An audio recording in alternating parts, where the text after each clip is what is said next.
Oh!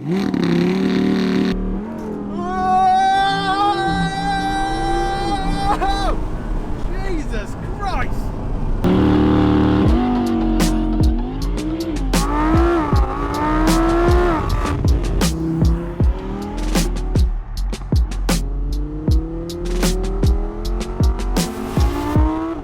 So this is an R8 V10 Plus. It's a 2018 car, so it's the last of the non-facelifted car. Facelift came out in 2019, and I'll tell you what, I don't think I would spend the extra, what is it, 40 grand to get the new one, just for those extra little bits. I know there's a lot on YouTube at the moment telling you how good the new version is, but to my eye anyway, this one is the better looking model. In terms of performance, sure, the other one might have a touch more power, but you don't need to go any faster than this. This is already a ballistic missile when it comes to speed. It's just savage. 0 to 60 in 2.6 seconds. No one needs to go faster than that. That's just nuts. And with the soundtrack like that, it makes you feel like you're going even faster.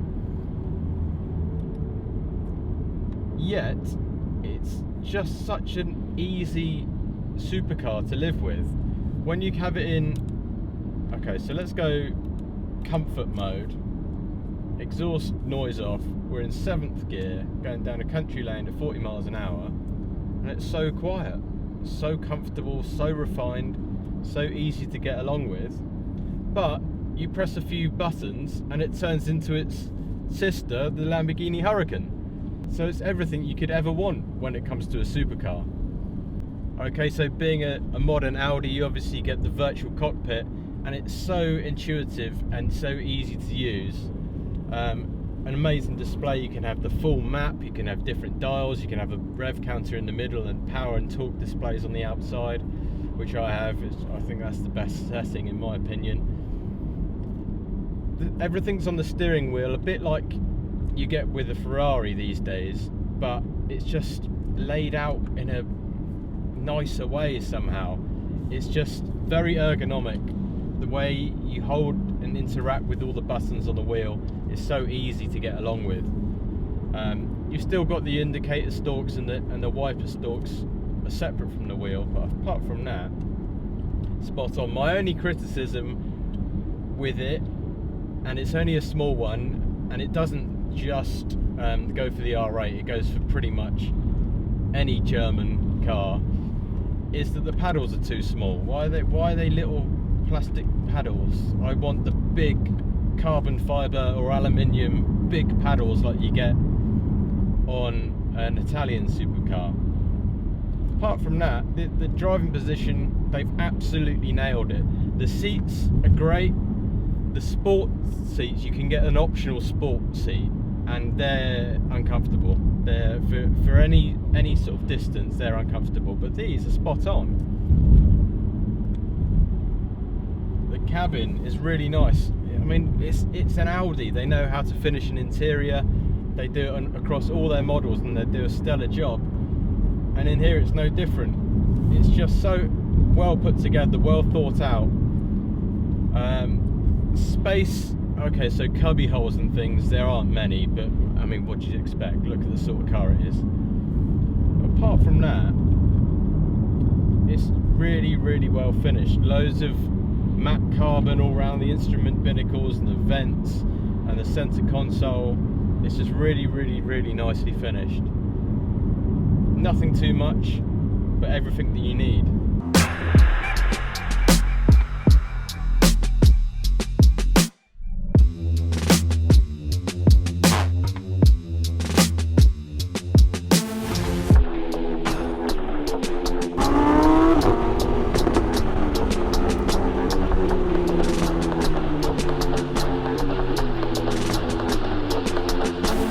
So the R8 really is one of those cars where you've obviously done well in life to be able to afford a car like this, but you're not shouting about it too much. It's kind of understated, but in a good way, and people love it. When you drive past people, they all look at it but they don't look at it and hate you. They look at it and go, that's a nice car, he's done well, she's done well, whoever, you know, it's a well-received car.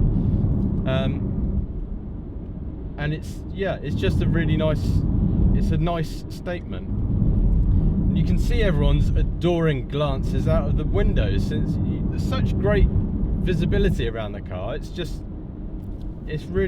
so easy to drive. I can't get over how easy it is to drive. It feels like you could be driving an Audi A3, unless you're in nutter mode, and then you're definitely not.